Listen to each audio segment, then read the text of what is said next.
The latest of our Selwyn webinars, and we welcome alumni and friends and current students from the UK and from around the world, and we have more than 300 people joining us tonight. I'm Roger Mosley, the Master of Selwyn, and our guest is Sophie Wilson, who's going to be talking about the future of microprocessors. And Sophie's going to talk for about an hour, and then there will be 15 minutes of Q&A, so we'll finish a little later than usual, around about 7:15, and you can ask questions by chat throughout. And I'll gather those together and put them to Sophie at the end of the talk. As usual, just 2 or 3 quick headlines from Selwyn. We have now more than 80% of our students here, so we're quite full and college life is slowly coming back to normal. The thing that we are most pleased about is that, subject to any last minute change, we will be bringing formal halls back on the 17th of May. So we will be eating together and enjoying that part of college life from the 17th of May. And then the other thing to look forward to is there will be in-person graduations in Cambridge, and we will have general admission on the scheduled date of the 2nd of July. There won't be any guests, unfortunately, in the Senate House, but we are looking forward very much to celebrating all our graduates' achievements then. So those are some quick headlines. Now tonight's talk, and I am delighted and thrilled to introduce Sophie Wilson. And often when you're doing these talks, you sometimes have to slightly hype up some achievements, but with Sophie there is no need whatsoever, because she is genuinely one of the most important people in technology in recent decades. She's an alumna of Selwyn, an honorary fellow, and one of the biggest people in technology. She began building computers at the age of 15. She designed the Acorn System 1, the BBC Micro-Computer, and then the ARM processor, which is in pretty much every phone and device worldwide. And she also designed and is still involved in Firepath. So a truly astonishing record, and the achievements and the rewards to recognize that: the Royal Society Mullard Award, a CBE, a Distinguished Fellow of the British Computer Society, and I could go on for most of the evening with all the awards and honours that Sophie has received. But I think probably the best thing to do is to let you enjoy her view of microprocessors and technology in general. And we'll say good evening to Sophie Wilson. Sophie. Right, just a quick share of the slide set.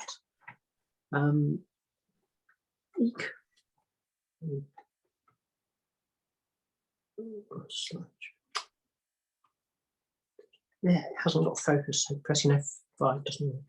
Right.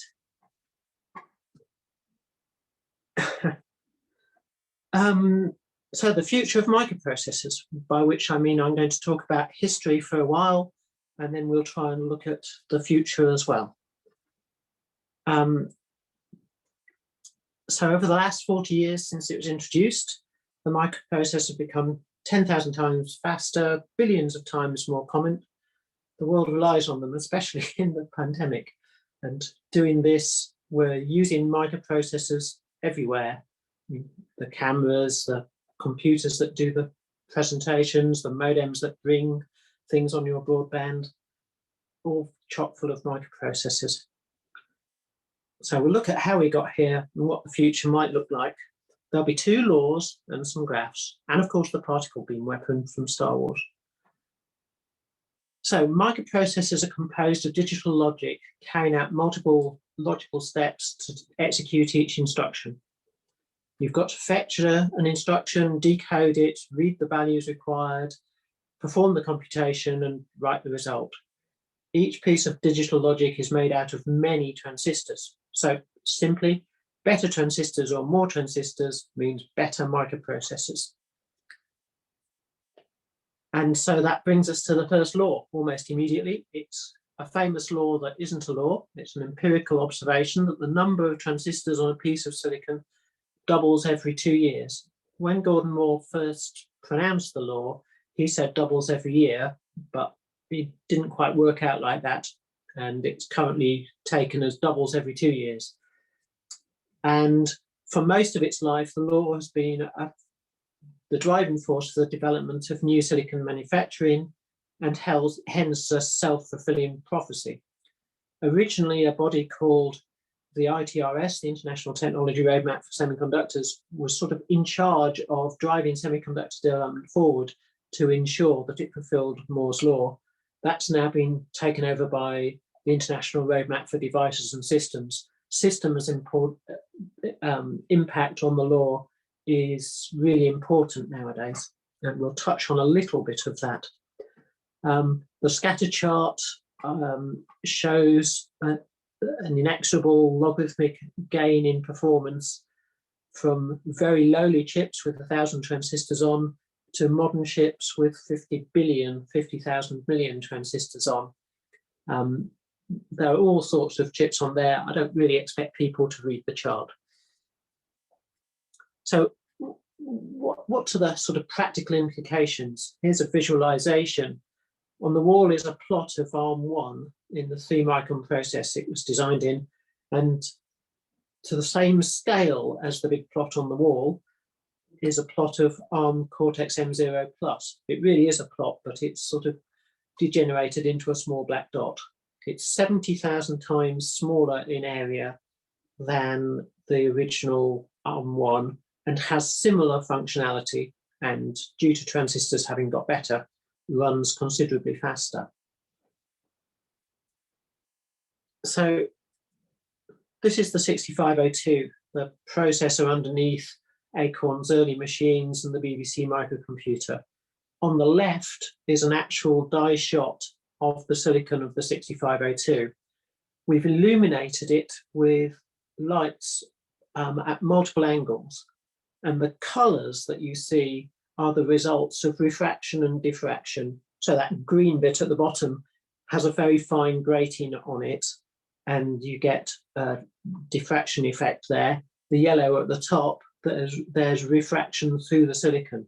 If you looked at the chip without carefully angled light sources, it would be a sort of dull grey-brown slug. You'd be able to see that there were details on it, but you wouldn't get the differentiation of details. For fun, on the right-hand side of the picture, we have the actual circuit diagram of the 6502 built out of transistors, and we've topologically distorted the circuit diagram to ensure that the transistors match their positions more or less between the circuit diagram and the actual final layout. There are only 4,000 transistors, but even so, that's a mess of transistors in a slide. The green bit at the bottom corresponds to the sort of checkerboarded black and white thing right at the bottom of the circuit diagram. And that's the 6502's main instruction decoder. And you can sort of see that there are buses and things like that. We don't usually look at the transistors. In modern processors, there are far too many to even think of looking at them. So when we talk about microprocessors, we usually characterize it in terms of blocks of functionality, the blocks of digital logic that do things, and how fast it goes and what it can do in an operation. So a 6502 has all these blocks. They're connected together by 8-bit buses, which are the fat lines, and the single-bit control values control the execution. When it was originally introduced at the Apple products, Apple 1 and Apple 2, it ran at 1 megahertz. In the BBC microcomputer, we ran it at 2 megahertz. It does operations on 8-bit numbers, and a typical operation would be this: add with carry the immediate value 9 to the accumulator, and that would take it 2 cycles and 1 microsecond in total. It was 21 square millimeters inside, and it was built on something that had the smallest feature size of 6 micron. We called it a 6 micron process. Now that doesn't mean a transistor was 6 microns across. If you do the math, 4,000 transistors in 21 square millimeters, transistors are far bigger than 6 microns. It means the smallest resolvable thing on the die was 6 microns. A transistor was probably 50 to 100 microns across, depending on which sort it was. So we're going to get driven more transistors as Gordon Moore's law propels us forwards. So what happens when you get given more transistors? What can you do? On the left is Steve Ferber's original pencil sketch of the floor plan layout of ARM1. And on the right is another die shot, possibly with the lights not positioned as creatively as on the 6502. So this is 25,000 transistors. And it's immediately obvious visually that something very different to the 6502 has emerged, just with a lot more transistors. The instruction decoder is now in the top right of the die, and there's a lot of regular features that you can discern in there. This is because where the 6502 was built by engineers leaning over drawing boards, sticking strips of rubylith tape down to represent tracks, the ARM was designed on a computer automation system. So we have computers making things all nice and regular. We still designed the transistors, say a register file cell, but then we replicated it all the times over in a regular grid. So there's much more regular structure because we were using computers to make it. The other change that's fairly obvious is the area that's devoted to computation versus the area that's devoted to instruction decode has changed radically. Much more of the area of the device is doing compute. Sadly, the picture, this is the original picture out of the first datasheet for ARM, looks very similar. Blocks of stuff connected by big fat buses. The big fat buses are now 32 bits wide instead of 8 bits wide, because we've got more transistors, we can build more complicated things, and the single bit things are still single bit. So the transistors got better, and we got more of them. So it can run faster. So characterized at 8 megahertz in the first devices that Acorn released. And it does 32-bit operations. And mysteriously, those 32-bit operations take fewer cycles. So not only have we got enough transistors to do more interesting things, 32-bit operations, and build a more complicated machine with better instructions, we're also running those instructions faster. We've used more transistors to make the execution of instructions take only a single cycle in the best case.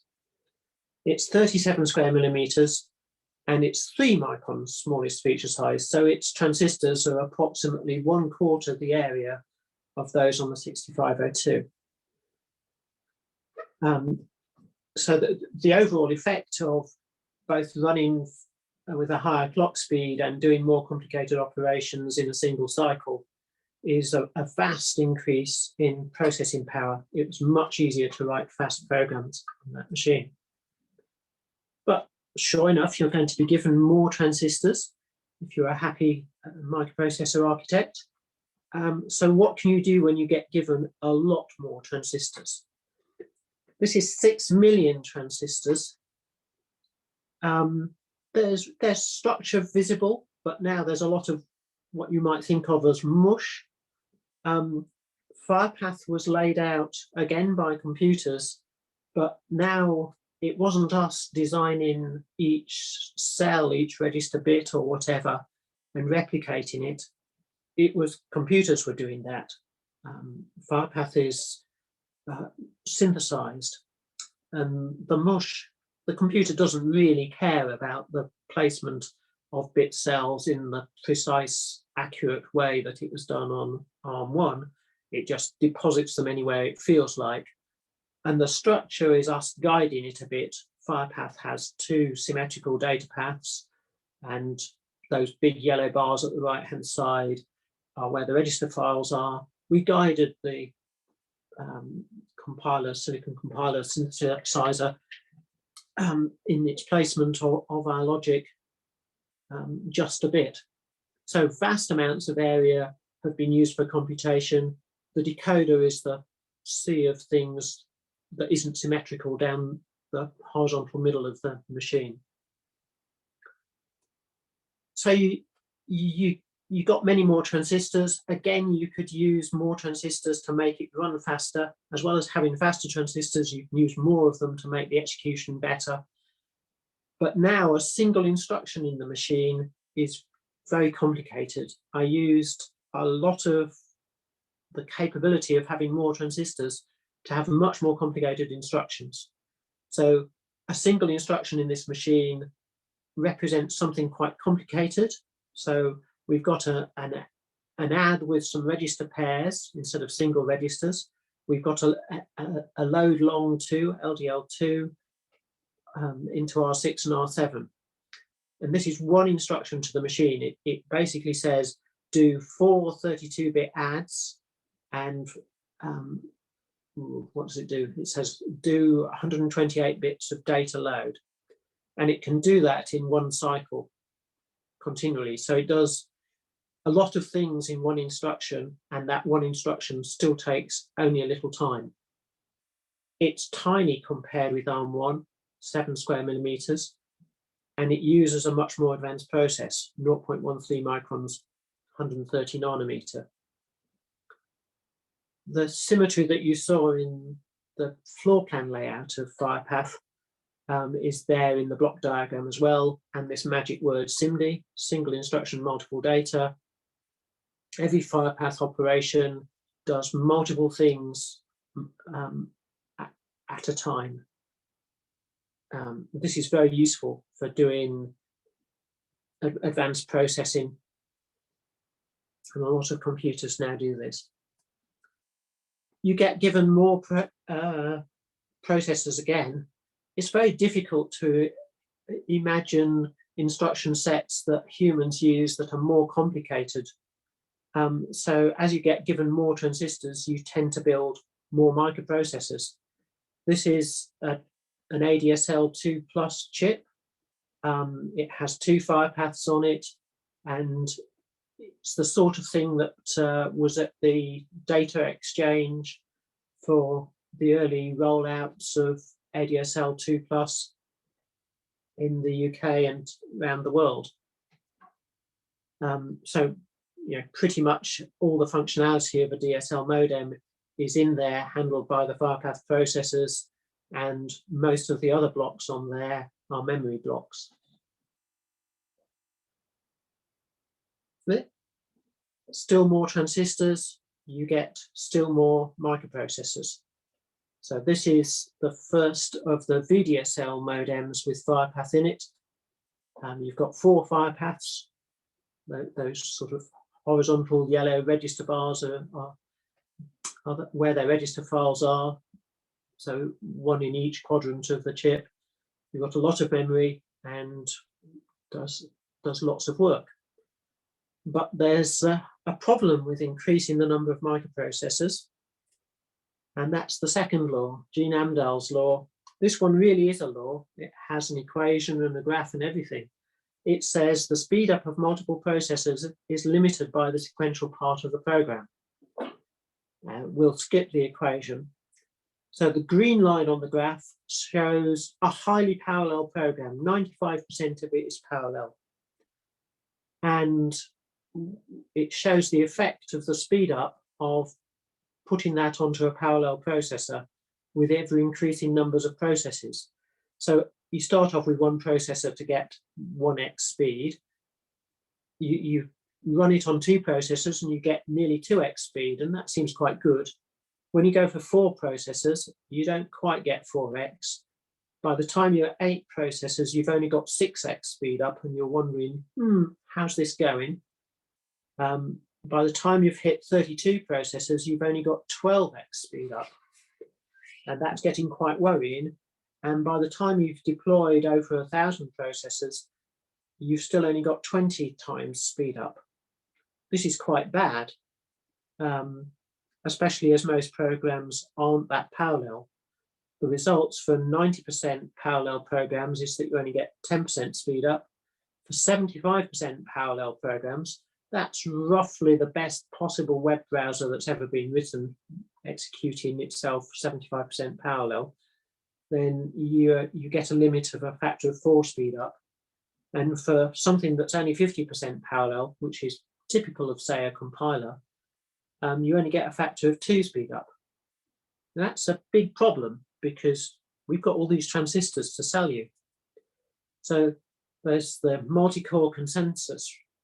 The industry can and will continue to make hardware that has increasing amounts of parallel computation ability, multiprocessors and the SIMD data types. We're going to sell you as much as we can.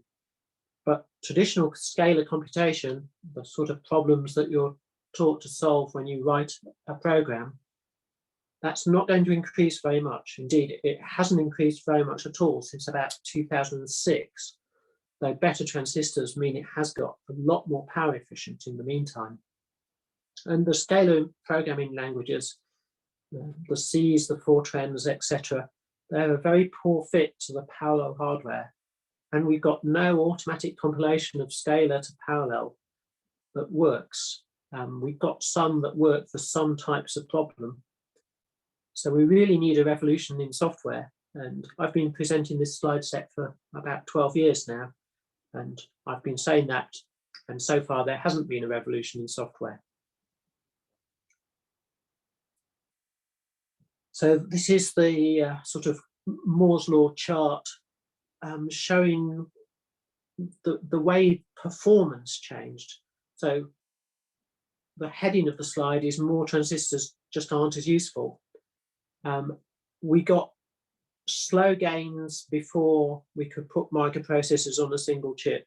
So up to the time of ARM1 and so on, gains from better transistors were quite slow. Mini computers were made out of multiple chips, and you got very slow gains, 25% per year.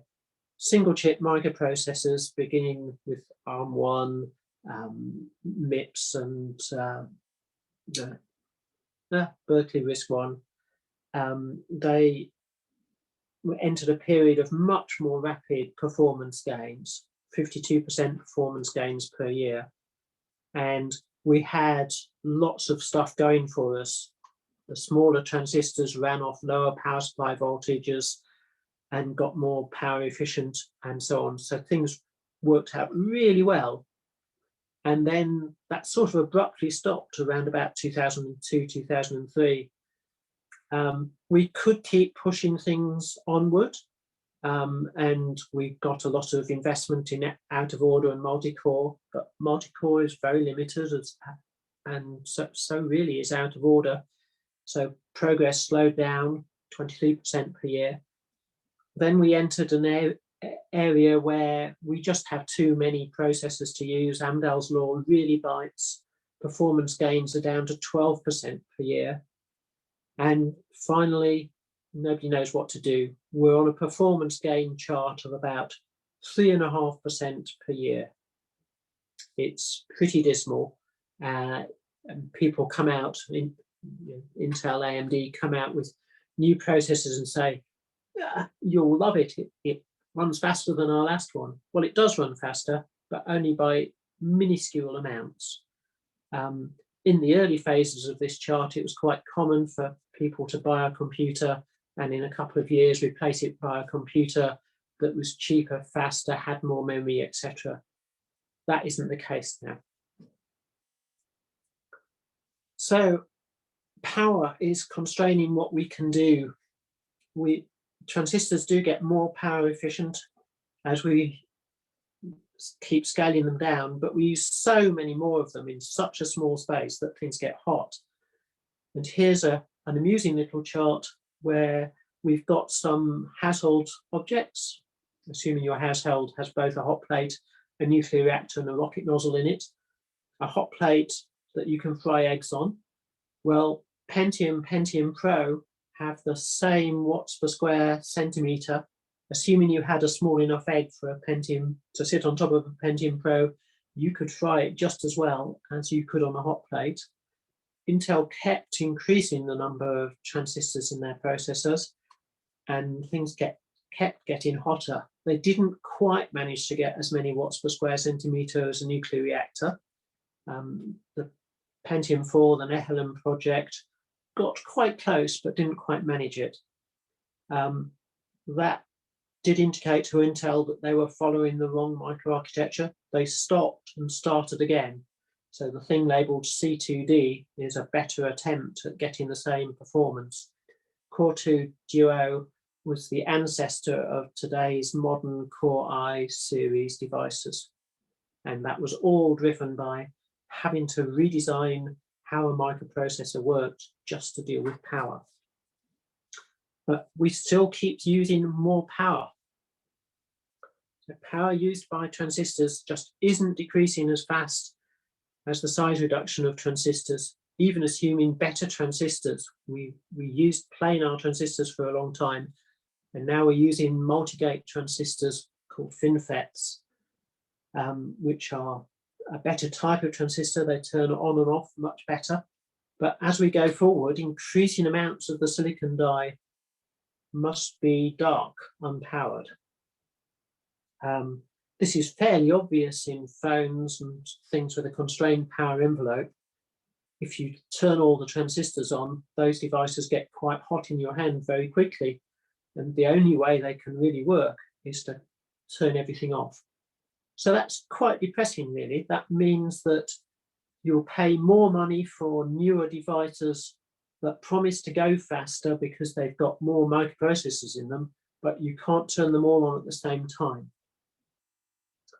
And into the future, if we use 3D stacking of transistors or devices, then we merely compound our hotspots. We get into bad thermal limit problems. And a little bit later on, we'll look at that too. As if this wasn't enough, then we also have a problem with the economy. This is getting really expensive to do.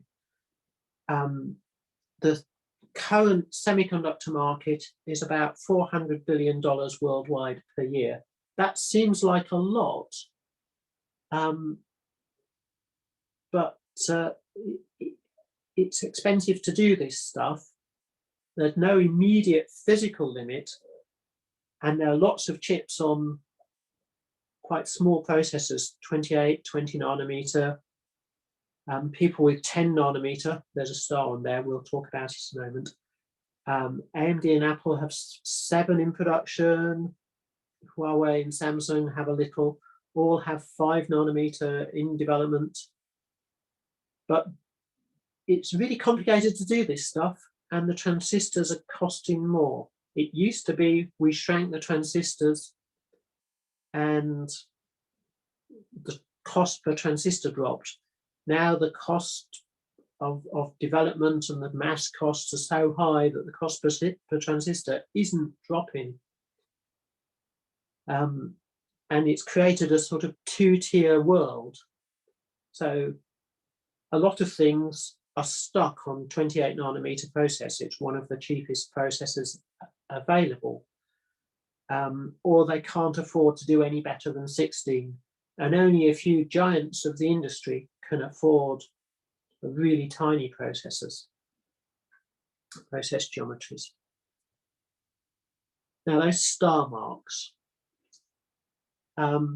Originally, when we were talking about planar transistors and processors, there was a thing that you could go measure. You could go measure the gate length, you could measure the smallest features on the device, and everybody could agree that it was a 6-micron process with a transistor that had a gate that was that size.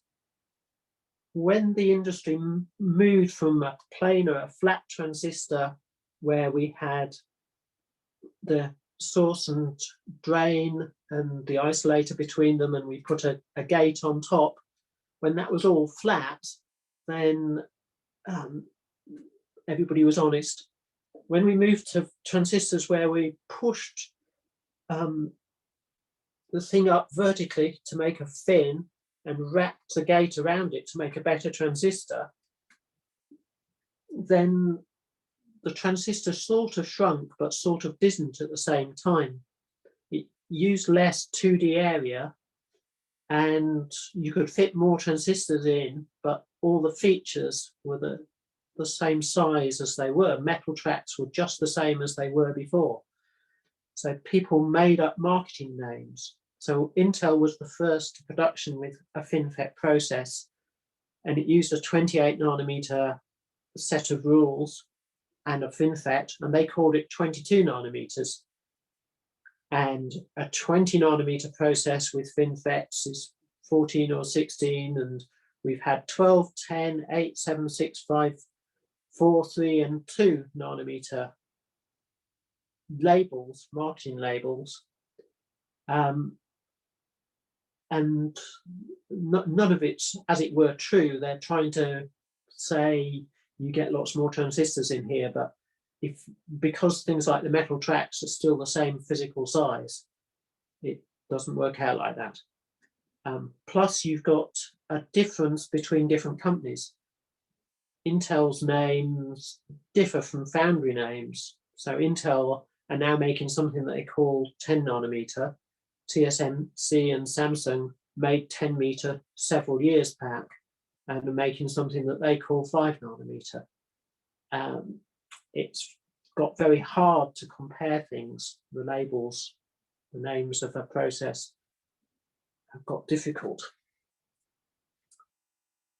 So as I said earlier, it's now very expensive. And when you look at this in terms of people power, it takes 18 times as many scientists to do the research for each step in Moore's law, each doubling of the number of transistors on a piece of silicon as it did before. So on an annual basis, research productivity has its own little law. It's declining at a rate of 6.8% per year in the semiconductor industry. It is really difficult. So we come to the bit where we start looking at the future. Predictions are very hard to make, especially about the future. In April 2002, the head of Intel predicted that we'd have 30 gigahertz, 10 billion transistor chips by 2010. And we've seen some of the reasons that didn't happen. He did a linear projection forwards, didn't work out, mainly for power reasons. But also it just got so hard to make better transistors, couldn't be done at the same rate it was before. So this is what Intel's prediction was in 2010. They basically thought that they had the FinFET in development and they'd release it in 2011, and they'd shrink it, and they knew how to do everything, and they knew all sorts of clever things that they could do, and they thought they could see 10 years into the future. Obviously, that was in 2010. With the benefit of hindsight, this is what actually happened. So it didn't even make the near scale development. They didn't release 22 nanometers in 2011, it was 2012. They didn't release 14 until 2015, 3 years later for one step. They didn't release 10 nanometers, which they claimed would be 2015, until 2019. And they still haven't released 7 nanometer, which they claimed was 4 years ago. So things really did get quite difficult very rapidly. And that really has affected Intel. They were once the supreme semiconductor manufacturer on the world, and that has now been taken over by TSMC, Taiwan Semiconductor Manufacturing Corp, who are now the best. There are, in fact, now only 3 leading edge companies. When we made that first Firepath, we could go and get it made at 22 different companies in 130 nanometers. But now, if we want to make a modern chip, there are only 3 people that you can ask: Intel, TSMC, and Samsung. Nobody else has anything advanced. And this is largely because it really has got very, very expensive. Just investing in a fab or the development of a process, it took something like $1.6 billion of expenditure to make the step from the 2220 generation to the 1614 generation, basically to put the 16 nanometer FinFET together. And at that stage, it was about $5 billion to actually have a fab, a factory that makes semiconductor chips. Now it's become fairly ludicrous, and you see people like TSMC and Intel spending $30–50 billion to build a fab complex. It really is economically difficult to go forward, but we will. So the three fabs that I mentioned, Intel, Samsung, and TSMC, who are on advanced process, and the most recent people to drop out, Global Foundries, SMIC, Semiconductor Manufacturing in China, is an easy way to remember it, and UMC. Some people just can't afford the investment. Global Foundries used to be the AMD IBM joint development fab, and they couldn't maintain it, so they sold it to Arab Petroleum money. And even with that class of backing, they couldn't afford to go below a 12 nanometer process. So what do we make today, and what do we make, as it were, tomorrow, in the imminent future that we know is going to happen? So TSMC, currently the world leader, they're making a 5 nanometer. So that thing, there's nothing on there that's in 5 nanometer inside, nothing at all. A 5 nanometer leading edge process, and they've got most of their volume above that on 7s and 10s, but it is transiting down because all of those are very expensive processors. Intel is making a 10 nanometer one, so if you buy the latest laptop with Tiger Lake in it, that's on a Intel labeled 10 nanometer process, but Intel still make a lot of their chips on 14, so Xeon chips in a server farm or desktop chips, they're still on 14. And Samsung is making 7 nanometer with 6 and 5 coming through. We can try to translate the number of transistors per square millimeter to get an idea of competitiveness. So if you look back to 2017, they were within spitting distance of each other. TSMC and Samsung had fairly similar 10 nanometer label processors. Intel had 14. 2018, Samsung went to 7. TSMC went to 7. Samsung didn't change, so Samsung was ahead at 91 million transistors per square millimeter. Intel remained on 14. 2019, TSMC went to N6. Intel, with great fanfare, announced their first 10 nanometer products. They were a complete failure in the market. Intel couldn't make enough, but they did start making something. Samsung made 7, so technically they're in the same place, but only TSMC and Samsung could actually make things on that. And now we're in a world where TSMC have the N5 and N5P, N5 Plus processors at 170 million transistors per square millimeter. Intel is still on 10, but now are beginning to be capable of manufacturing on it. They've actually incremented it. It's now called the 10 nanometer super thin process, but they still call it 10, more super thin. And Samsung on 127 million transistors. In the imminent future, we have TSMC with N3, nearly 300 million transistors. Intel claim that they will have 7 released, about 237 million transistors per square millimeter. Samsung haven't quite said their aspiration is to follow TSMC with a 3 nanometer process, but they are contemplating a coming revolution, which we'll talk about. Note that these numbers of transistors per square millimeter, you can't build a device like that. It will get much too hot.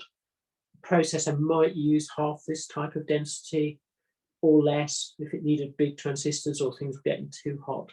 You might be able to lay out, say, a small SRAM at this type of density. but even a big SRAM, you couldn't do it. So it's very hard comparing different designable processors. What we can do, however, is look at the machines that make chips.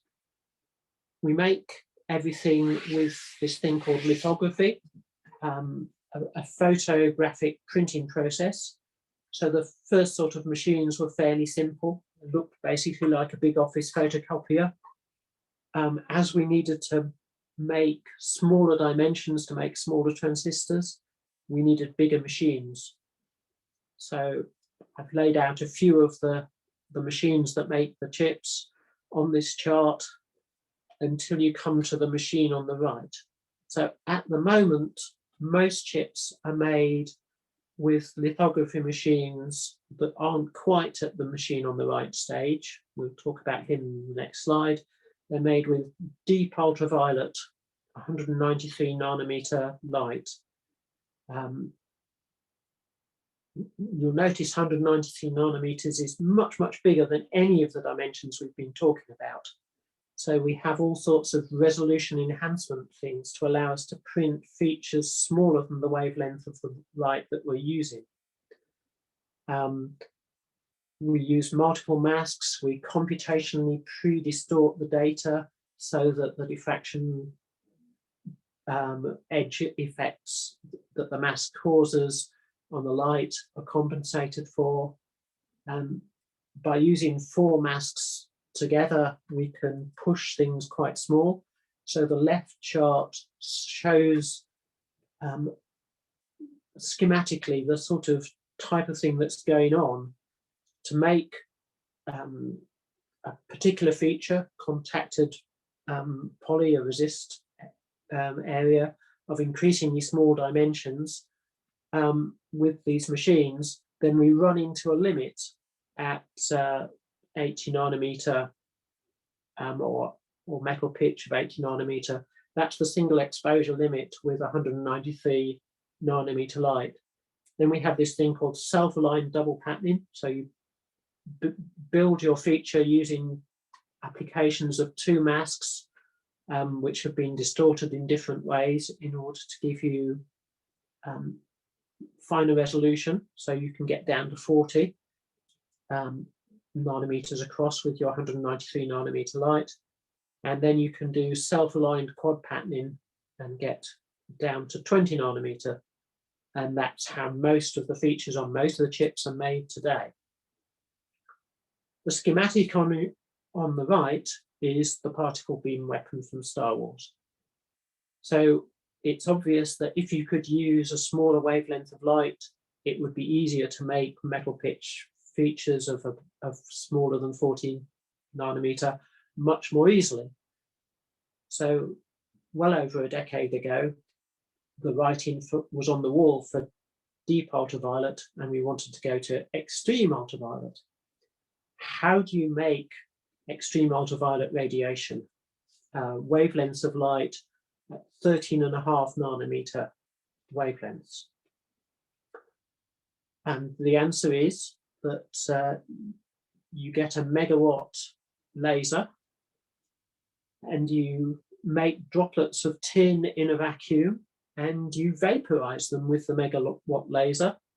So you've got these droplets of tin just falling down and the megawatt laser vaporizes them in a blinding flash, just like a Star Wars or Star Trek film where the thing explodes, and you get all wavelengths of light coming out of that. You discard all the wavelengths you don't want in this collimator, the orange bar thing, and let out at the end only the short wavelengths. All of this has to be in a vacuum because 13.5 nanometers is a little bit difficult to control in air. And then you expose your mask and proceed to go on as before. So viewed as a schematic, it doesn't look too bad, though we have said the word megawatt laser. When you look at one of these things in life with a human standing next to it, this is the NXE 3400 from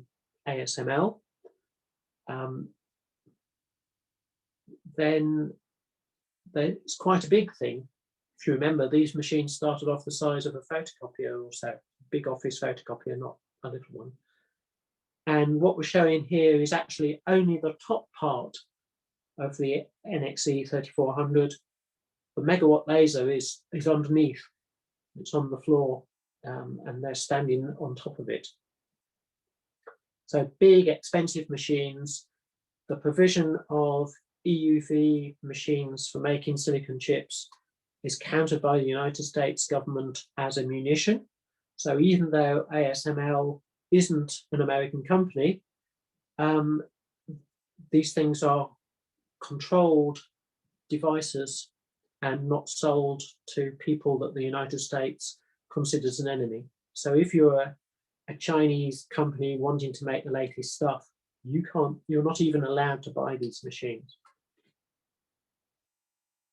So anyway, now we have 13.5 nanometer. In the 5 nanometer generation, TSMC have begun to use a 13.5 nanometer wavelength EUV machine for just a few of the steps to make a transistor. Because they're using self-aligned quad patterning for a lot of the steps, then there are hundreds of masks, hundreds of exposure steps to make a silicon chip. The hope was that EUV would have reduced this, but it's come so late in the development cycle that we still have to at least use double patterning, if not quad patterning, to get things made. So let's have a stop and catch our breath and say, what are the conclusions from all this stuff?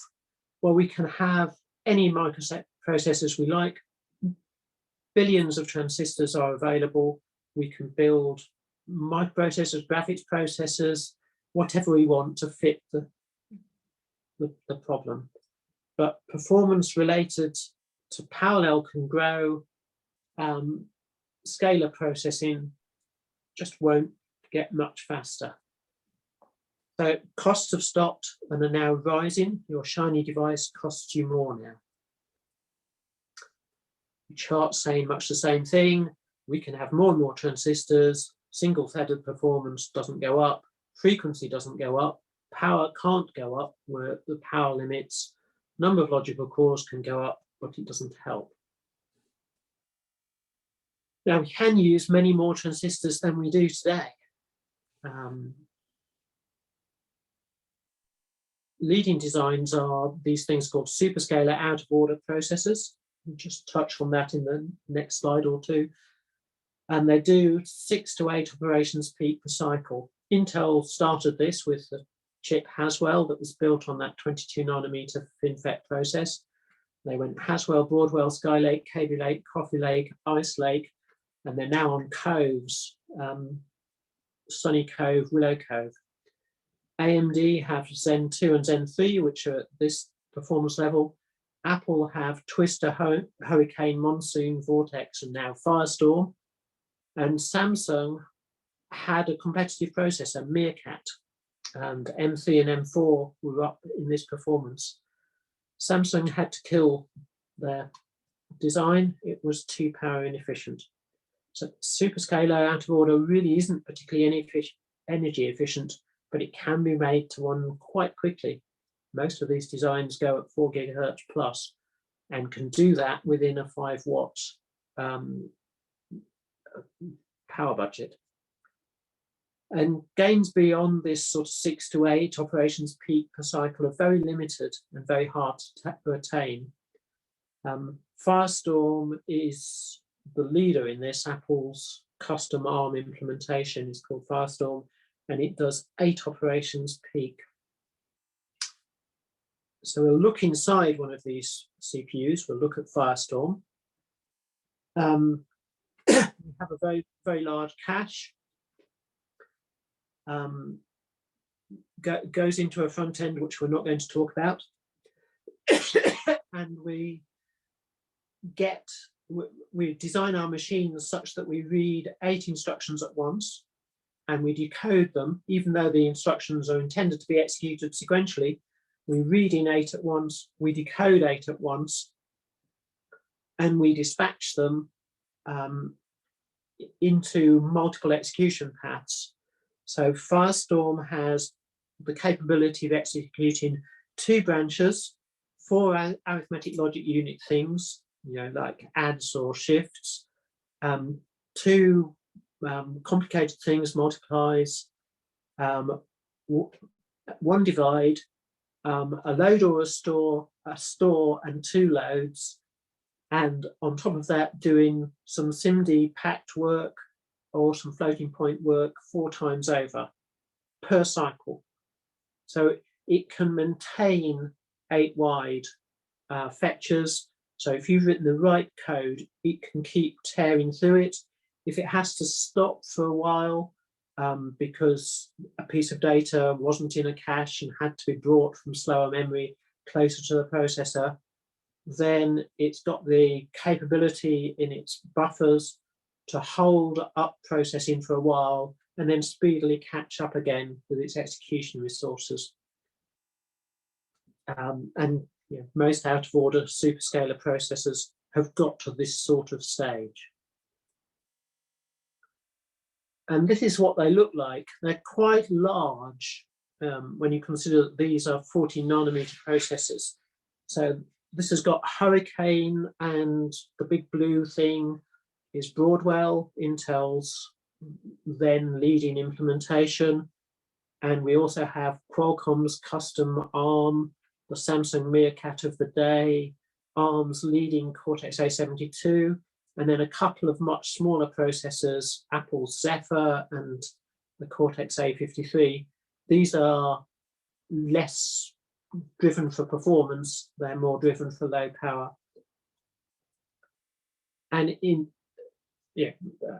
Hurricane's slower than Broadwell at this time, but is a third of the area. Here they are in 10. Apple's Monsoon has now caught up with Skylake and is still less than a third of the area. Meerkat has got larger and less power efficient, and it's why it eventually got killed. ARM improved the Cortex range. Cortex A73, A75 gave more options. They're still not at Monsoon's capability for executing the ARM instruction set, but they're getting much more reasonable. If you have non-Apple phones, A75s represented quite a step forward. So those big and little cores, you can combine big and little cores that execute the same instruction set and allow the operating system to pick and choose whether it wants efficient execution or speedy execution.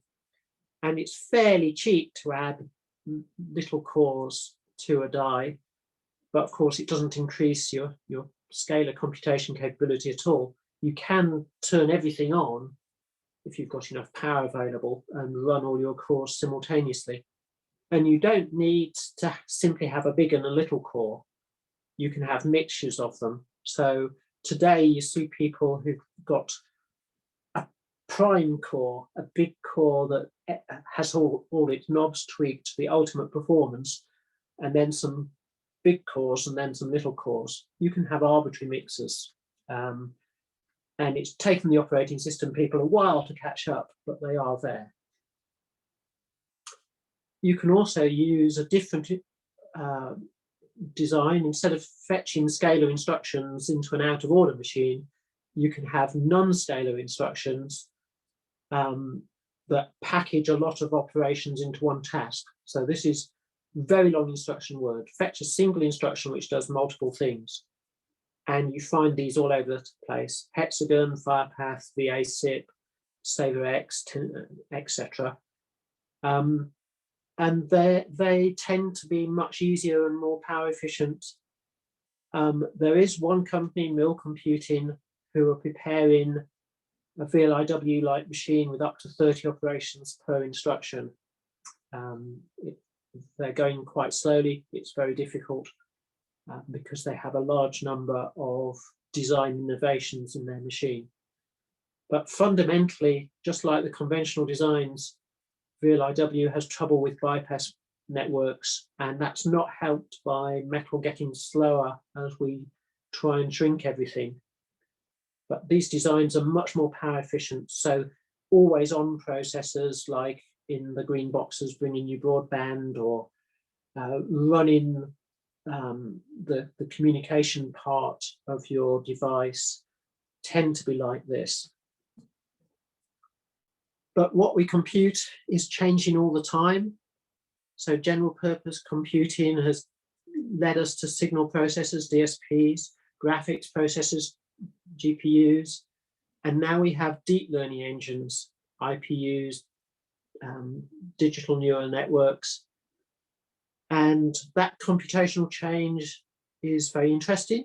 We have 8 or 16-bit or smaller processing, or less accurate floating point, 16 or 8-bit floating point.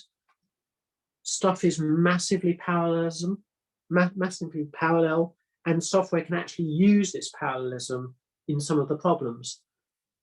If you think about it this sort of way round, that if you're multiplying a matrix by another matrix, then there's n cubed operations where n is the size of the matrix. So if you have 1,000 by 1,000 element matrices, then you have millions of operations to do. So suddenly there's abundant parallelism in the deep learning field. So for example, the Google TPU designed to do this, it has 64,000 8-bit integer multipliers per cycle. So you can do 64,000 8-bit integer multipliers per cycle, and you can use it in a parallel world. You can replicate TPUs and use it on the same problem. And these things can be highly efficient, where the microprocessors we were just talking about were running in gigaops per watt, were now teraops per watt, so thousands of times more efficient. We can also mimic the brain, so we can do these things called spiking neural networks. The brain does this in chemistry, but you can do this electrically as well. So you can stop being digital and precise in your computation, and you can do spiking neural networks on chips, and that can be even more power efficient. However, when we say power efficient, we're nowhere near the power efficiency of the brain. The brain is tens of thousands times more power efficient than this. Your brain runs at about 40 watts and does many, many more computations than these big neural network accelerators. I'll skip over this because I'm running slightly short of time. If we look at Intel's future roadmap, we can see that relentless innovation continues. They are on 10+ superfin process at the moment. They said they'd introduce 7 nanometers by the end of this year. They probably won't. Then there'll be 7+ and 7++. This doesn't quite seem as innovative as it might be. It's slow because at the moment we need transistors to change all over again. So we went from a planar FET to a FinFET. So instead of building this thing with a metal gate slapped on it, we built vertical fins and slapped the metal gate around it to increase the effective area of the gate. So we're going to have to change it again. So either nanowires or nanosheets are going to be used, and beyond that, possibly complementary FETs, where we stack an N-type FET and a P-type FET together in the same set of nanowires or nanosheets, all stacked vertically on top of each other. Of course, stacked vertically on top of each other is another way of saying we've concentrated the heat into one place. So when I first put this diagram into the presentation, nanosheet FETs were in the future, but IBM today released the first example of building what they called a 2 nanometer nanosheet. Of course, as you've learned from this presentation, 2 nanometer doesn't mean there's anything 2 nanometers inside. So each nanosheet in the picture is 40 nanometers wide, 5 nanometers tall, and they're separated by 5 nanometers vertically in the stack of 3 sheets. And the smallest gate length, which is depth into the picture, is 12 nanometers, which is around 24 atoms of silicon. So even though there's nothing in here that's around 2 nanometers, we are beginning to see gross effects of having limited numbers of atoms to play with.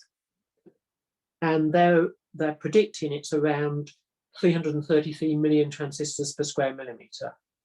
If you cast your mind back to the transistor numbers I gave for N3 from TSMC, that's a similar number, 295 million transistors per square millimeter. Production of this one is no earlier than 2025. IBM Research are obviously a research organization. They're actually the people who developed the FinFET in the first place. So other people will take this and put it into production. Probably Samsung will be first, but no earlier than 2025 will you see these things. IBM Research say that they're 45% faster than a 7 nanometer FinFET or 75% power reduction. Use it either way round. How we design systems is also changing. It's no longer cost effective to build SoCs in the most advanced process, since the transistors do cost a lot more. So all the companies are developing advanced packaging techniques, put only some of the system into the advanced process and the rest into something cheaper. So AMD, the Zen core, has been using chiplets for quite some time, where you have a central die. The green picture on the right shows a big central die and smaller compute dies going together. Intel from 2019 onwards have promised this technology called Foveros, where they'd stack things vertically. Which brings us back to cooling. At present, we cool the package, but people are developing systems where we cool them directly. So you have a hot die and you have a liquid, not water, that's too conductive, that cools it down. And of course, we're back to the problem, how on earth do you cool something which has got 3D packaging in it? And then we come to wafer scale integration. So I began at the beginning of the slide set with me holding a tiny plot of a chip next to a big chart of an ARM1. This is a single device, a wafer scale integrated machine learning die, the largest chip ever built, 46,000 square millimeters of silicon, 1.2 trillion transistors, 400,000 AI optimized cores, 18 gigabytes of on-chip memory, 9 petabyte per second memory bandwidth, 100 petabits per second fabric bandwidth, the communication network that carries data about it, and that was built in 2016. The slide set used to end here with the biggest chip ever built. That was their original claim. Of course, since then, 16 nanometers, that's an old process now. So you can go and do the same thing in a 7 nanometer process. So here's the nice lady holding the 7 nanometer one. And the step from 16 to 7 is shown as increases. All the numbers I just read out have got a couple of factors, 2x gain in them. So suddenly you have 850,000 machine learning processors in there. Now, there is a downside to this. The power and the area haven't changed. Still 46,000 square millimeters, and it still uses 23 kilowatts. You can never turn this machine on until the silicon chip that comprises the wafer scale integration is mounted into the correct chassis, which contains all the water cooling technology to make it work. So that's the end of the presentation. Sophie, thank you very much indeed. And we have a lot of questions, so I'm going to try and get through as many as we can. And forgive me, I am going to go for slightly more generalist questions. So let me take as an example David Sweet, who asked a really very basic question.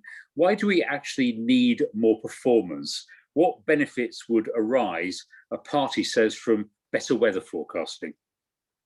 Well, I think better weather forecasting is quite valuable anyway. So I'm sure that we will all look forward to better weather forecasting.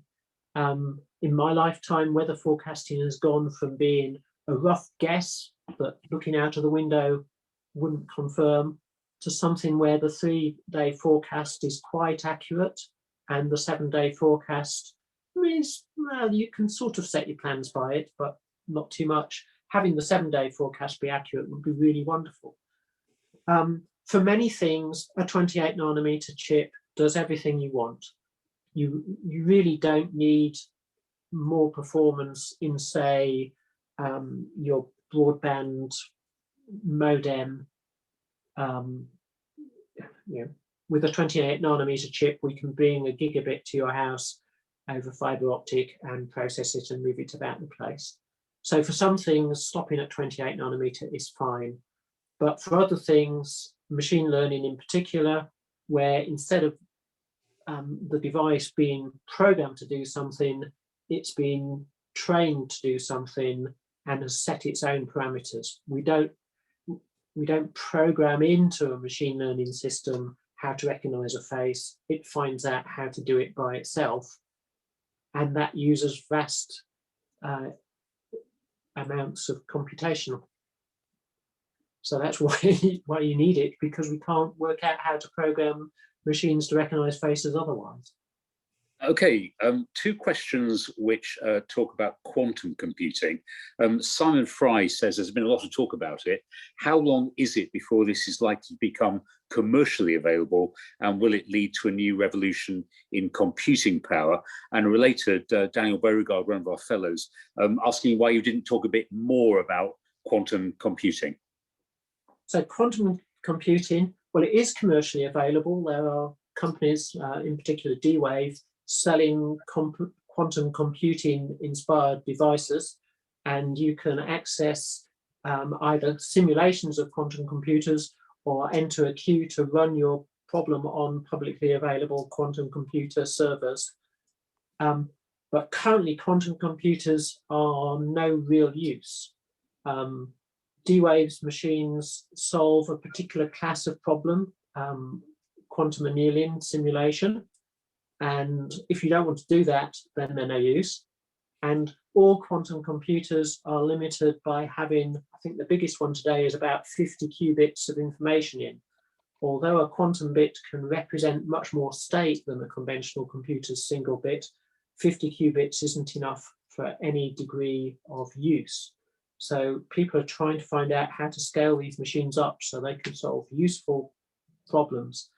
But the problem domain that they'll solve will probably be quite limited in the first examples. They're still quite some way away. Colin Humphreys, another Selwyn fellow, says, great talk. He says, you also argued we need a revolution in software. Do you think we also need a revolution in hardware? For example, can you envisage replacing silicon transistors by, say, graphene transistors, if we can get these to work? I should say, Sophie, that Colin does work with graphene, so there's a certain interest in that question. Along the way, we've had many competing different systems for making transistors, some of which are still in use. If you have an electric car, then it will have silicon carbide transistors in it. Some technologies, gallium arsenide, are in such limited deployment as to be merely specialist things. They don't have enough of a niche, and generally speaking, bulk silicon took over enormously. There are some things that still might happen. We might move to, say, molybdenum disulfide transistors, but that would mean renaming Silicon Valley in a bad way.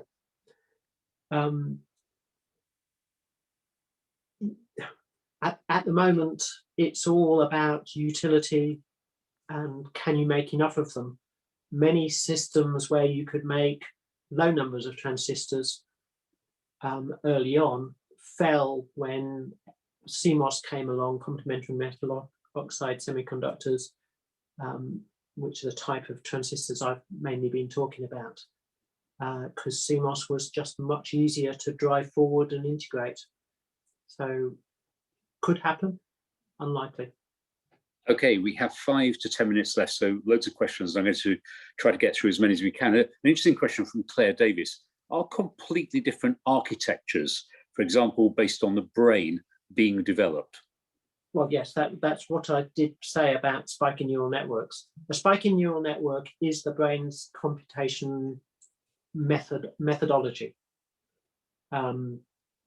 It's carried out in the brain by chemistry, and we can simulate it using electricity, and those things are actively researched. It is very difficult because nobody really knows how the brain is architected.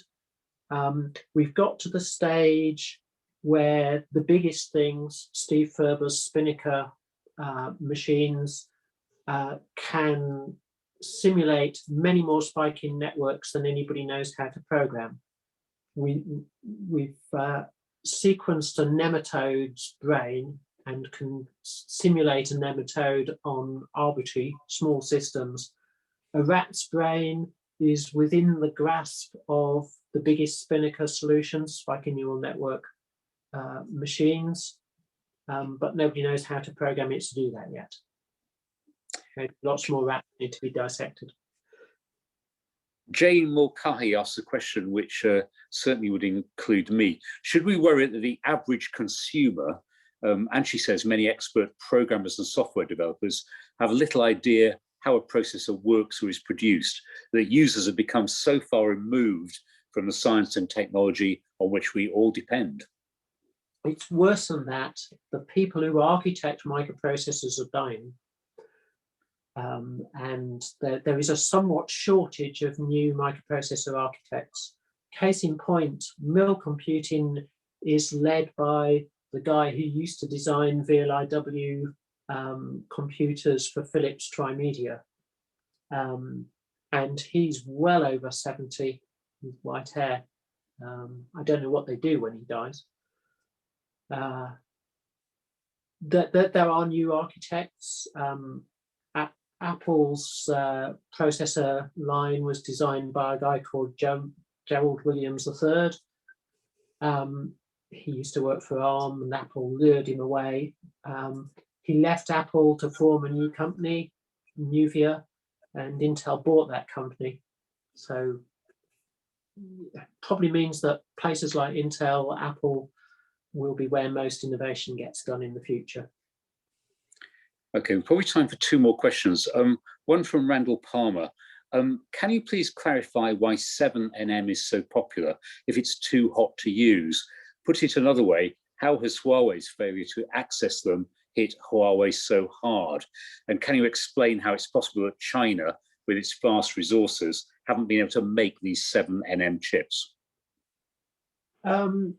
Huawei was on a world-leading trajectory until Donald Trump took exception and put Huawei on all these export control lists from the United States. So companies were banned from selling Huawei the latest things, either the latest chips that they'd made for Huawei to use in their devices, or were banned from selling Huawei machines to make chips, or other Chinese companies' machines to make chips. This has substantially derailed Huawei's process of developing and world-conquering systems. Huawei had a captive silicon manufacturer inside itself called HiSilicon, and that's been almost completely destroyed by Donald Trump's dislike. Although Trump's no longer president, the same attitude runs through the Biden community. So Biden has signed into law several things which you might think of, make America great again at making chips. In particular, one of them is called the CHIPS Act, all designed to get more chip manufacturing into America rather than American companies being dependent on TSMC, which is distressingly close to China, if you look at where Taiwan is on a map. And so Americans are worried that they'll lose control of having chips made abroad and want TSMC to make more things in America. Okay, and a final but related question from Alan Mundy, who's saying the chip world is reliant on just a few manufacturers outside the UK. Would new software that could take advantage of parallel processing enable the use of old chip structures that would then give you more bang for your buck?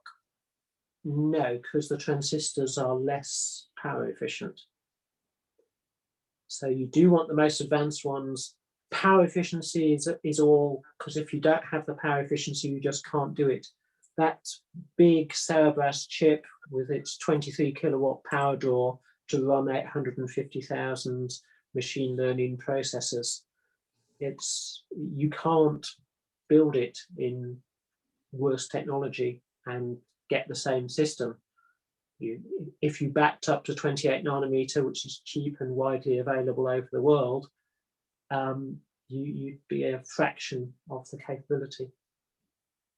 Sophie, I can't resist one final question because it's really brings us back to a very general point. But Julia Fordham, one of our alumna, does ask as a kind of conclusion from this presentation, does this mean that mobile phone upgrades are not worth the money?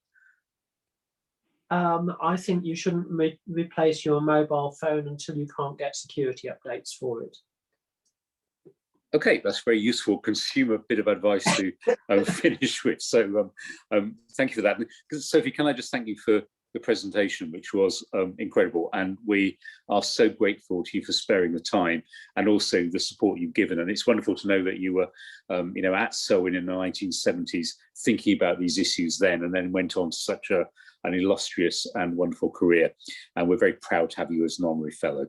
So Sophie, thank you very much indeed. Thank you to everyone who's joined us tonight. We really have appreciated it. My usual plug that please have a look at our website and Facebook and Twitter for the latest talks coming up. And we will also be giving details soon about our flagship Ramsey Murray lecture, which this year is on the 4th of June. We'll actually pick up some of Sophie's themes towards the end about China. So talking about China, its technology, its politics and its history. So lots of interesting things to come up. I see lots of people, as usual, sending applause. Marcus Handley saying thank you. I can't quite replicate the emoticons that Kate Perez is using, but they are clapping hands. Marek Swerdova says thank you, fascinating. Kevin Brown, thank you. Jane Aldridge, thank you very much. And we all, Sophie, join in thanking you. And we'll see you again soon. And thanks everybody for joining us, and good night. Good night.